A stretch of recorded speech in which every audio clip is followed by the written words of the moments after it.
こんなことってあるんだな。台風の夜だった。叩きつける雨の音に混じって、玄関のドアが何度も殴られた。開けると、ずぶ濡れの元妻が立っていた。その足元に、小さな女の子がうずくまっている。3年前、俺の手から引き離された娘だった。元妻は娘を見捨て、俺に預けていった。娘は特性を持っていた。ここから凛と俺の壮絶な日々が始まったんだ。俺は一致。32歳、地方都市の運送会社で配車の仕事をしている。朝早く出て夜遅く帰る毎日を、もう何年も繰り返していた。机の一番下の引き出しに、写真を1枚だけしまってあった。生後10ヶ月の凛が、俺の人差し指を握って笑っている写真だ。たまに引き出しを開けて、少し見て、また閉める。それが俺の唯一の習慣だった。元妻の美咲とは、26歳の時に結婚した。翌年、凛が生まれた。小さくて、赤くて、握った指がふにゃふにゃで。俺は生まれて初めて自分の中に守るという感情があるのを知った。崩れたのは、凛が1歳になった年の秋だ。残業を切り上げて帰った夜、凛が一人でベビーベッドに寝かされていた。美咲が帰ってきたのは、日付が変わってからで、香水の匂いと、他人のタバコの匂いがした。凛を一人にしただろ。ちょっとコンビニ行っただけよ。4時間もか。何よ、疑ってるわけ？疑うも何も、隠す気すらなかった。話し合いは1週間も持たずに終わり、俺は離婚届に反抗した。ただ、凛だけは渡したくなかった。親権だけは、家庭裁判所で争った。俺は朝早く家を出る仕事で、実家は他県。美咲は実家の母親が近くにいて、日中ずっと凛のそばにいた。それだけで、天秤は動かなかった。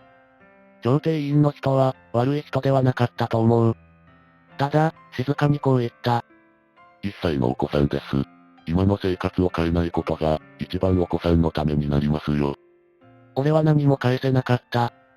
反論するための言葉を、俺は一つも持っていなかった。親権者は美咲になった。最後に凛を抱かせてもらった日、凛は俺の肩に頭を預けてすぐに寝てしまった。起こさないように、そっと美咲の腕に返した。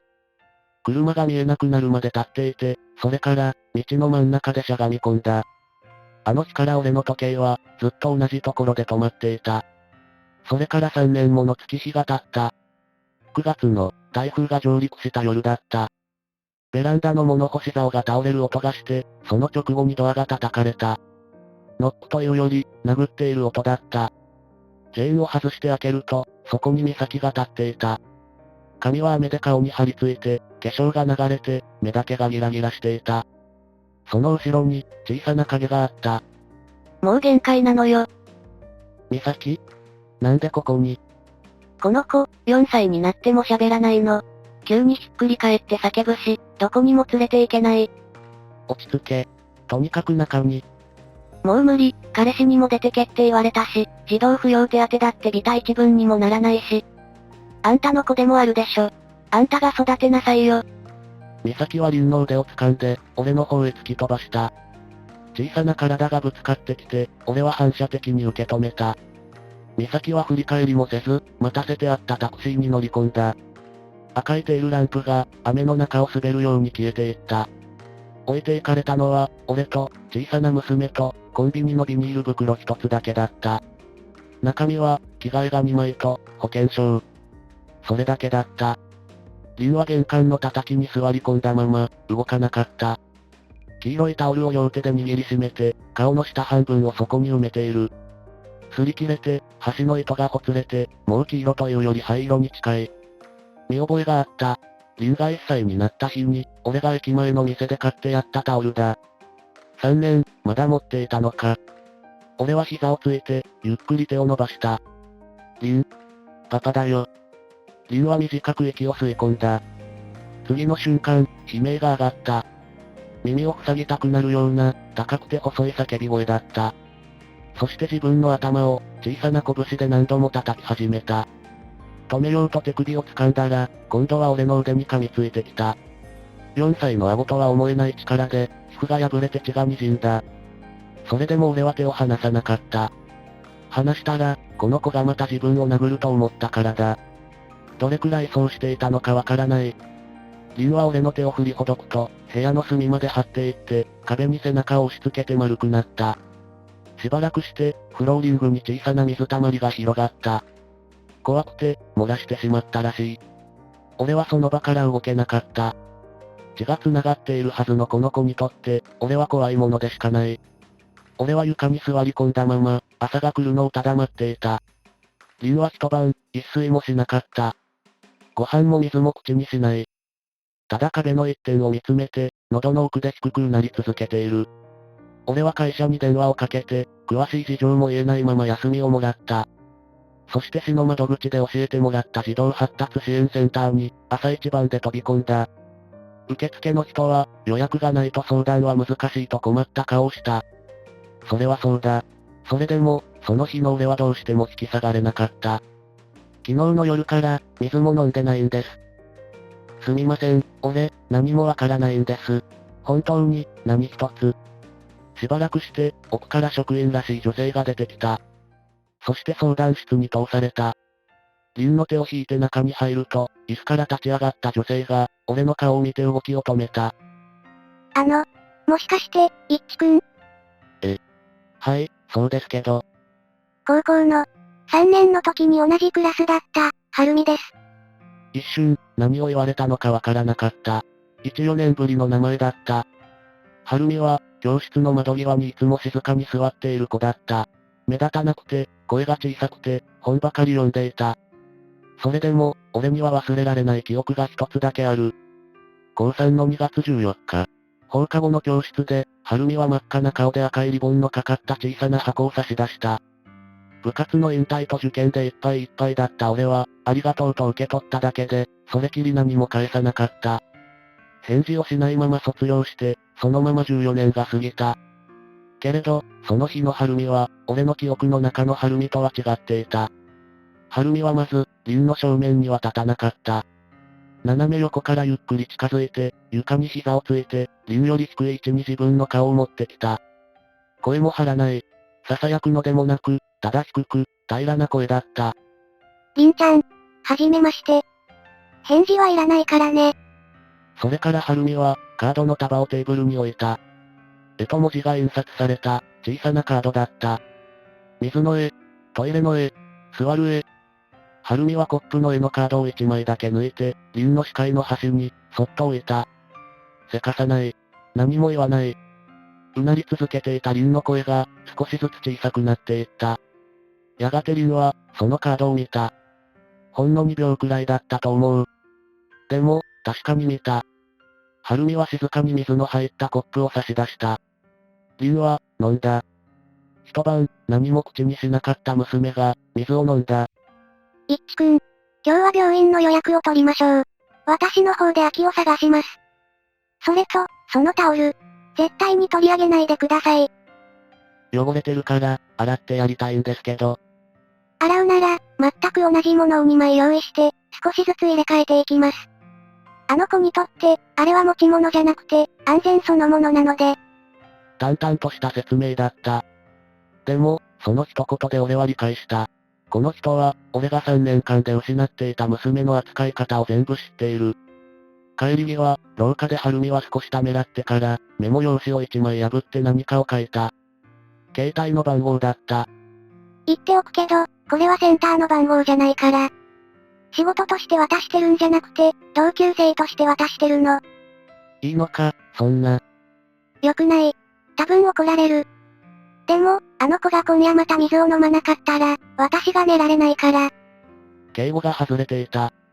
昔の声に、少しだけ戻っていた。それから2週間後、診断がついた。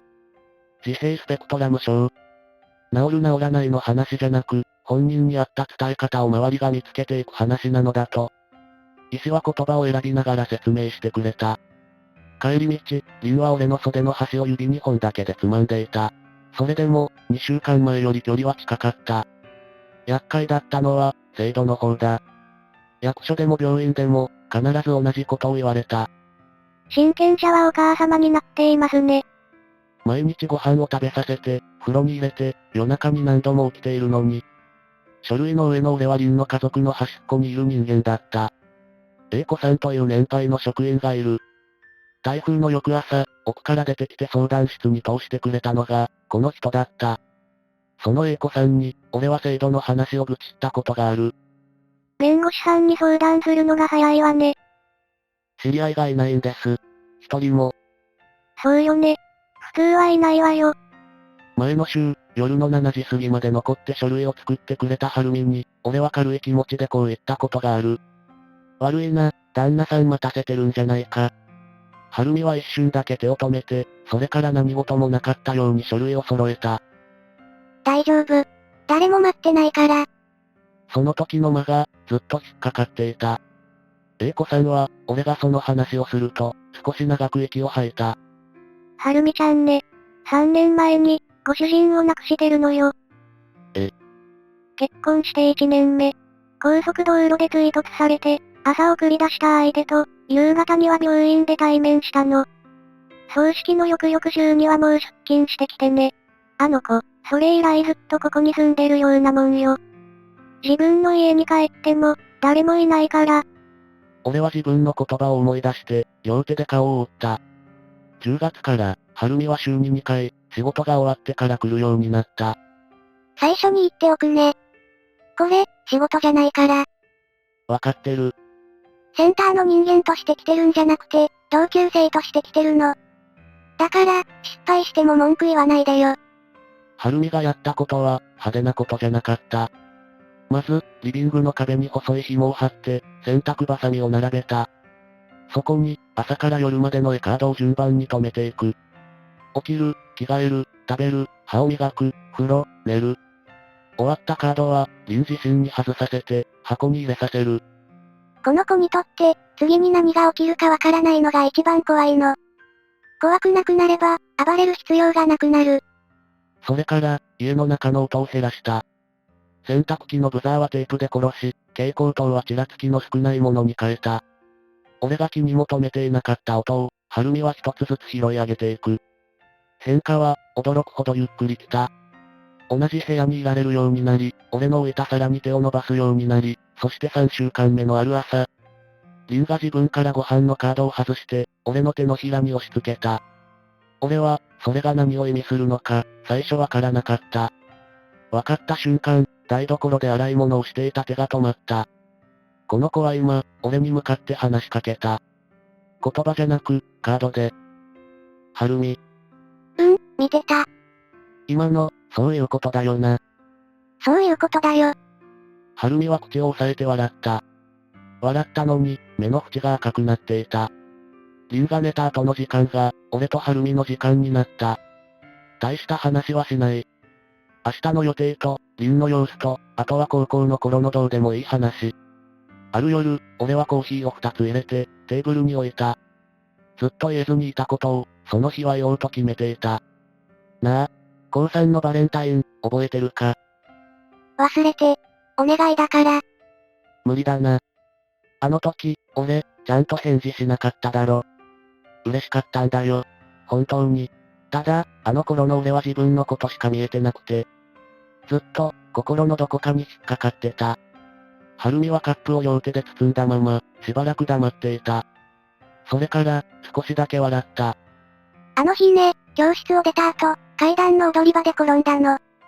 膝すりむいて、痛いのに笑いが止まらなくて、自分でも意味がわからなかった。だから、返事なんて別に良かったんだよ。本当に。でもね、いっちくん。今の私は、多分、誰とも深く関われないの。はるみの指が、カップの縁を撫でた。大事な人がいる生活って、すごく気持ちいいでしょ。朝ごはん作って、行ってらっしゃいって言って、それが毎日続くと思ってた。続かなかった。何の前触れもなく、一日で。あの時、私、玄関で靴を履いたまま3日間寝たの。誰かが帰ってくる気がして。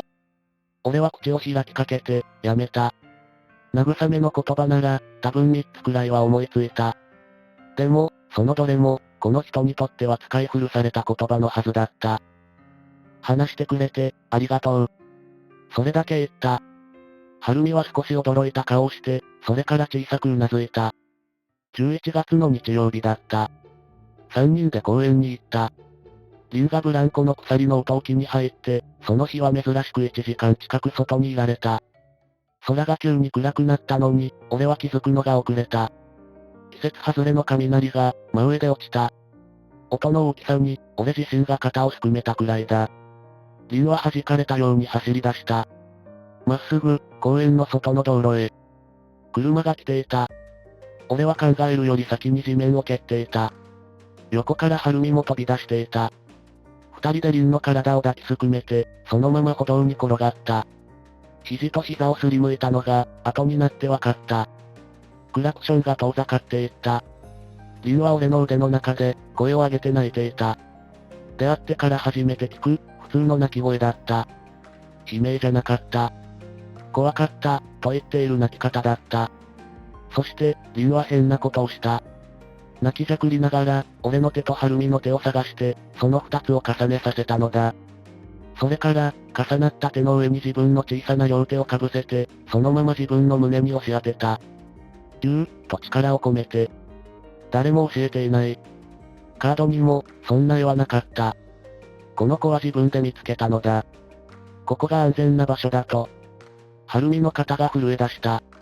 雨がポツポツ落ちてきて、アスファルトに黒い点が広がっていく中で、ハルミは声を殺して泣いていた。ずるいよ。リンちゃん、そういうの、ずるい。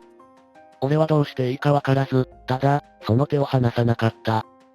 12月に入って、俺はセンターの廊下で A 子さんに呼び止められた。イッチさん、はるみちゃんのこと、少し考えてあげてほしいの。何か、まずいことしましたか？本当は、これだけで超買い物なのよ。支援者が一つの家庭に入り込みすぎると、後で困るのはその子なの。担当は変わる、人はいなくなる。それでも回るようにしておくのが仕事なのよ。反論できなかった。それどころか、俺はそこまで考えたことすらなかった。それとね、これは私の勝手な心配だけど、あの子、また同じことになったら、今度は本当に立てなくなるから。その夜、ハルミからメッセージが届いた。長い文章だった。要約すれば、しばらく訪問をやめます、ということだった。最後の一行だけを、俺は何度も読んだ。私が逃げてるだけなの。ごめんね。そこからの1ヶ月は、思い出したくない。リンはハルミの車のエンジン音を覚えていて、夕方になると玄関前に座り込んで外を見ている。来ないとわかると床に頭を打ちつけようとして、俺はクッションを滑り込ませながら朝まで抱えていた。ハルミがやっていたことを、思い出せる限りノートに書き出した。センターの備品だったカードは返したから、下手くそないカードを自分で書いて作った。リンは最初、床に払い落としけど、数日後には自分で外して箱に入れるようになった。1月の終わり、リンが俺の前に1枚のカードを差し出した。某人間みたいな男が書いてある、俺が下手くそに描いたカードだった。下に、俺の字でパパと書いてある。リンは、それを俺の胸に押し付けた。呼ばれたのだとわかるまで、少し時間がかかった。はい。パパ、ここにいるよ。リンは、それだけ確認して、また積み木に戻っていった。俺は台所に行って、蛇口をひねって、水の音でごまかしながらしゃがみ込んだ。美咲が来たのは、その3日後の夜だった。インターホンも押さずにドアを叩く癖は、変わっていなかった。リンを返してもらうから。何を言ってる？風の噂で聞いたのよ。あの子、障害の診断がついたんですって？特別児童扶養手当ってやつ、月に何万も出るんでしょ。児童扶養手当とは別物なんだって。私、親権者なのよ。私が申請すれば私に入るの。当然でしょ。診断がついたのは、お前が置いていった後だ。それに、あの手当は親権じゃなくて、実際に育ててる方に出るんだ。役所で聞いてこい。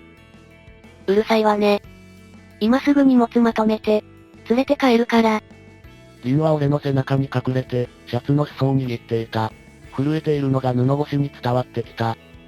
3年前の俺なら言い返せなかった。でも、その時の俺は違った。帰ってくれ。はぁ、お前が捨てたんだ。台風の夜に、ビニール袋一つと一緒に。親が子供を預けて何が悪いのよ。預けた側は、翌日連絡してくる。お前は4ヶ月、一度もこの子の名前を出さなかった。美咲は怒鳴り続けた。俺はスマホを取り出し6番した。最終的に、不退去と迷惑行為の疑いで、美咲は警察官に両側から連れられて出て行った。その一部始終を、俺はスマホで録画していた。弁護士の先生に、何かあったら取っておけと言われていたからだ。弁護士の先生に初めて会ったのは、美咲が来る2週間前のことだ。30代の、落ち着いた男性の先生は、俺の話を一通り聞いてから、まずこう言った。はっきり言いますね。親権者は元奥様です。今日にでも連れて行かれたら、こちらに引き止める権利はありません。だから、順番として、まず家庭裁判所に親権者変更の調停を申し立てます。手続きは、申し立て書を書いて戸籍を取って収入印紙を貼るだけの、驚くほど地味なものだった。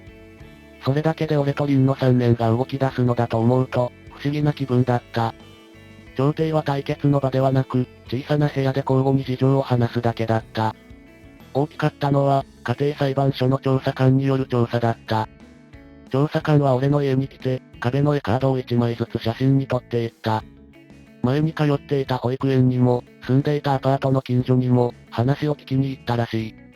報告書に並んでいたのは、俺の知らない3年間だった。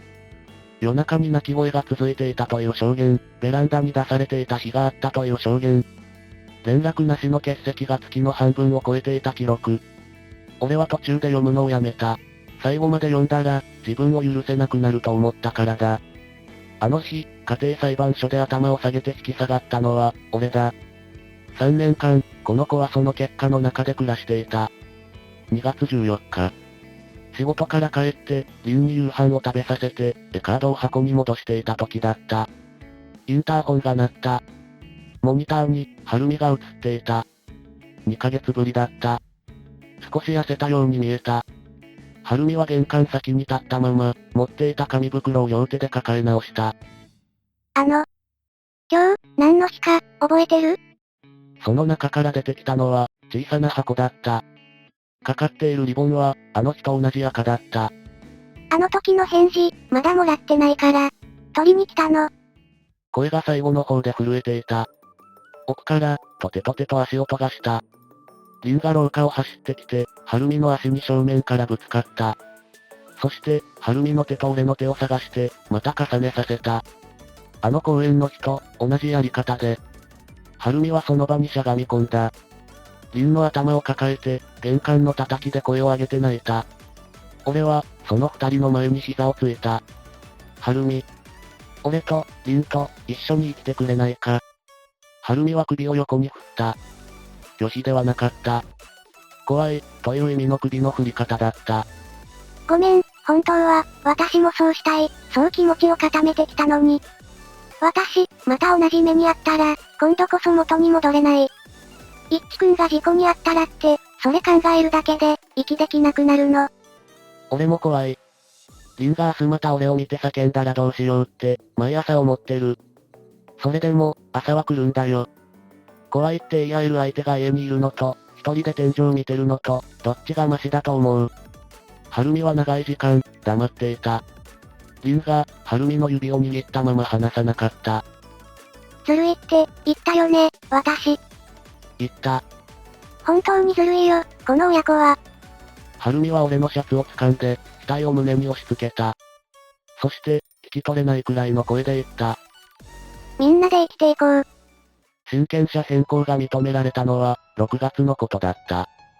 審判書が届いた日、俺は郵便受けの前でそのまま10分くらい動けなかった。紙の上で、凛がようやく俺の娘に戻った。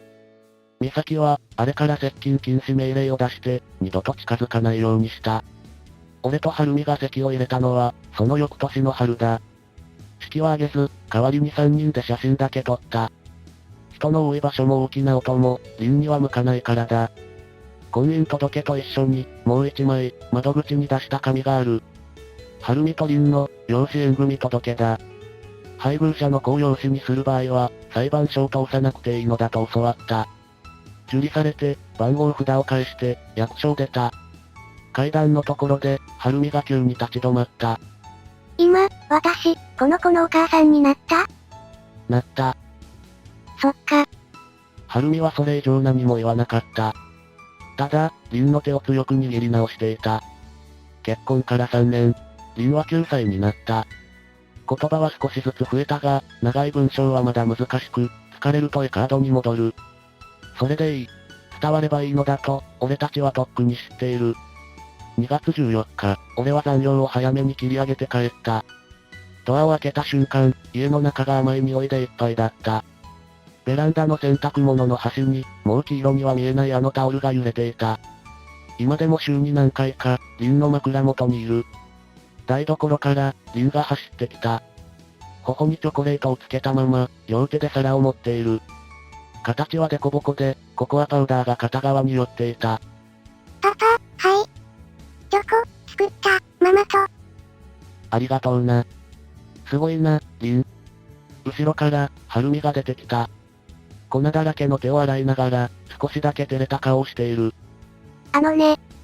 高校生の時に渡したのは、片思いのチョコだったでしょ。これは違うから。家族からのやつだから。凛が俺の手とはるみの手を引っ張って重ね、その上に自分の手を重ねた。もう習慣になった、この子のやり方だ。昔はここが安全な場所だという合図だった。今は多分、もっと単純な意味だと思う。みんな、いる。台風の夜、俺は玄関で膝をついたまま、この子とは一生言葉が通じないと思っていた。あの頃の俺たちに、こんな台所の風景を見せても、きっと信じないだろう。捨てられた小さな手が、俺とはるみの手を勝手に結んでしまった。それが、俺たちの馴れ初めだ。最後までご視聴いただきありがとうございます。皆様からのご感想、コメント欄でお聞かせください。ぜひ高評価、チャンネル登録をよろしくお願いいたします。次回の動画もお楽しみに。